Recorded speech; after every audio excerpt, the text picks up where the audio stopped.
Hello everybody, it's been a while, but I am back. This is Cakir, founder of AI Operator. Let's go. ChatGPT is here to confuse us again, yet again, but with some great updates. So I just wanted to walk you through these updates to make sure that you're not as confused as I was in the beginning, and hopefully you can get more value out of your ChatGPT subscription. After 𝐂𝐭 work, ChatGPT launches ChatGPT work. If you open up your ChatGPT on the browser, you will see this new chat work, try ChatGPT work. And let's also unconfuse ourselves by understanding what's the difference. So here we are, this is ChatGPT work. As you can see on the top, this is the browser version, by the way. So you can switch between chat or work. So how would I differentiate ChatGPT chat and ChatGPT work? ChatGPT chat is where you should do some brainstorming, asking questions, researching, typical kind of AI work we've been doing. But then with the introduction of ChatGPT work, this is where you want to switch, as I say, get shit done. I really like already work. I'm getting some stuff. I'm getting some of my calendar stuff, which is awesome. But let's click on this get started with ChatGPT work just to see what's happening. By the way, right away you can choose projects. Your plugins are here. Yes, they were called connectors, apps, MCPs at some point, and now they're called plugins. Even more confusion, but we'll tackle that as well in a second. And you can open your desktop app, which we're gonna look at in a minute, right? I'm also in my business account, by the way, not on my personal account. Important. You'll see why. Let's click on get started with ChatGPT work. Can you show me how can I work with ChatGPT for work, but in English? So we're right away getting some differences. If you work with some other AI tools, it might be quite similar. On the right side, we have outputs and sources, which is really cool. We can even click on plus on the outputs, document, presentation, spreadsheet, sites. That's ChatGPT sites. Also a very interesting update. Sources is because it has already done some kind of research and it's brought in the sources that it's working with. Oh, cool. The biggest shift, don't use ChatGPT merely as a question answering tool. Use it as an operator you delegate outcomes to. I love that. And I do love that they've put a simplest operating system. Goal. What outcome do you need? Context. What should ChatGPT know? Inputs. Attach files, data, links, or examples. Constraints, deadline, audience, tone, budget, tools. Deliverables specify the exact output format. That's cool. It gives you a template. That's cool. You can copy it. Instead of help me with my marketing strategy, you could say create a 90-day growth strategy for AI Operator. Our audience is founders of service businesses. Our goal is 20 qualified calls per month. Prioritize AI-driven, low headcount channels to match the ChatGPT mode to do the job. Okay, here we go. That's interesting. Right, so when do we use not the normal chat? Quick answer or rewrite? Ongoing business initiatives, yes, ChatGPT projects, right? So you can create a new project, which I have another video about that, but it was ChatGPT projects a while ago. I'll do an update on that very soon. Current facts, okay, a web search. So you could do that in just a normal chat. Serious market or competitive research. Yes, deep research is an awesome tool that I've covered that as well, but we'll do new ones anyways. Analyze financial or operational data. It says upload spreadsheet. Would you upload it in chat or in work? It doesn't really specify. What would I do? I reckon if I was just analyzing and I was not going to do any changes, chat should be fine. But if I wanted to recreate a file, some insights or so on, I would use ChatGPT work.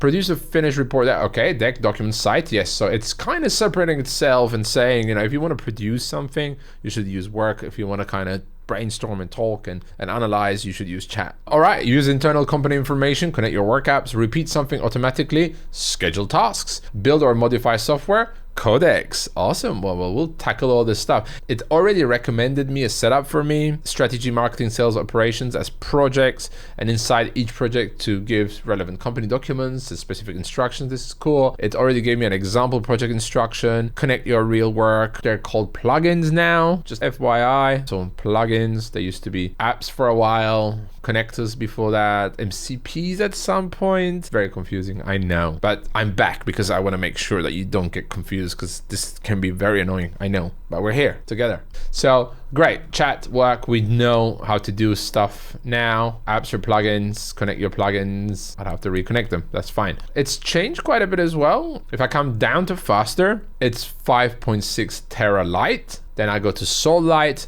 Sol Medium, Sol High, and extra high on Sol if I want the smartest model. In chat, we still have Instant 5.5, Medium, High Pro, ChatGPT 5.6 Sol, 5.5, 5.4, 5.3, 𝐂3, which was a great model, by the way. I miss 𝐂3 sometimes. So a bit confusing again, but what's also cool is that now you can click open desktop app. Let me open that. All right, well, the confusion is not finished, sadly, but let me also do my best to unconfuse ourselves here, because this is the new ChatGPT app. If you had Codex, it's basically a mix of Codex and ChatGPT chat and ChatGPT work. So I just freshly downloaded the new ChatGPT app. You gotta download it, because if you don't download this new version, you have ChatGPT Classic. So here we go. I'm gonna click get started. So here is your Codex. It has a few new things like sites, scheduled plugins or apps. But what's the difference here? If you open up Codex on the top left, you can switch to ChatGPT. If you switch to ChatGPT, what you get, like in the browser version, you get the chat and you get works. With a browser, a terminal on the bottom, and you can have the sites. Okay, so this is all the learnings from Codex are here, because I'm on ChatGPT, but I have loads of Codex features here. We'll have to do some deep dives about this, but this is really cool. If you want to switch to Codex, you switch on this drop down. I don't want to confuse you more, but I want to show this to you so that you know, if you look at something and you're like, well, Tim, this doesn't look the same as yours, I'm going to open up the ChatGPT Classic. But if you see this screen where there is no chat or work in your ChatGPT app, you are in ChatGPT Classic app. So now there's two apps. There's the new ChatGPT app, which is a combination of Codex and work and chat, which is the upgrade to Codex, where you can keep the Codex icon, and you have ChatGPT Classic, which was our ChatGPT app previously. And as you can see, you don't have anything about Codex or co-work on here, and you can understand because on the top you still have this auto pro instant, you have these model selectors a bit the old school way. So this is the old ChatGPT. It's called ChatGPT Classic as an app on your computer. I recommend deleting it as well. Download the new ChatGPT if you didn't have Codex already and updated your Codex app. All right, in the meantime, I deleted my ChatGPT Classic app and I kept the new app called ChatGPT, and I've opened that back up and I got introducing GPT 5.6 Sol, which is a really good model, and it's very competitive with Fable 5 from Claude. I will try GPT 5.6 Sol now. Okay, so 5.5 high, 5.4 high, and if it doesn't say anything, it just says hi, it's your 5.6 Sol high. 5.6 Sol Pro, medium, and then we have instant, which instant runs on 5.5. They haven't done a good job to really help us understand these things, but this is classic from ChatGPT. We've always had issues with this. Like if you remember the GPT 4.0, 𝐂3, 𝐂1 times, where people didn't want to use 𝐂3 because they had GPT 4.0. They thought GPT 4.0 was better than 𝐂3 because the number was bigger, but 𝐂3 was a reasoning model. GPT 4.0 wasn't the reasoning model, and that was massive confusion. And again, we're a bit confused here. If it doesn't say anything else and it just says medium, I'm in a GPT 5.6 Sol medium. Let's see on work. So we have 5.6 extra high, medium, and then if we come down, we come to Terra. You could get here Luna. You can get a Luna extra. You can get a Luna high, a medium, a light. You can get some speeds as well, for sure. So you got your Luna, Terra, Sol. Sol is the top model. I'll stay in 5.6 Sol medium for myself, and a standard instead of a fast, because fast is 1.5 times faster, but it consumes more usage, so you gotta be careful. So we kind of understood the new apps and the browser and so on. There is a few new things as well here. Is we have sites. A few additional terms apply when you create and publish a site, because you can publish a site. I'll do a deep dive on sites because I think they're really cool. You're responsible for your site and anything with the submit. Makes sense.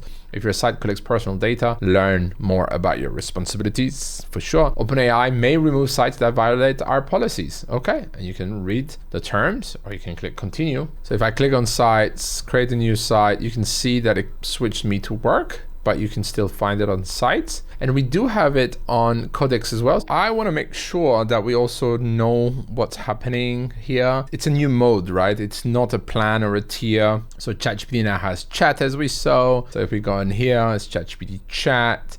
for fast conversations. Work is an agent for multi-step work that produces finished deliverables like doc spreadsheets, slides, reports, web apps from sites. It can run for hours on one task. You saw that it rebuilt the desktop app. So global ChatGPT and Codex, it's together and it's a switcher because the Codex merged in. Old app renamed as ChatGPT Classic. So we can delete that if you don't want it. Atlas browser, if you remember, that's been sunsetted because nobody actually used it. We all use Chrome mostly. Plugin directory, it replaces the app connector directory. Windows schedule tasks, computer use. So it's the desktop app. This app can actually click, type, move files across your apps, which is incredible. I like computer use. We'll do a deep dive on that. Plan mode, I think that's an important one that now we have in work. So we can go on plan mode and actually plan stuff before we execute. You can even change your approvals, ask for approval or approve for me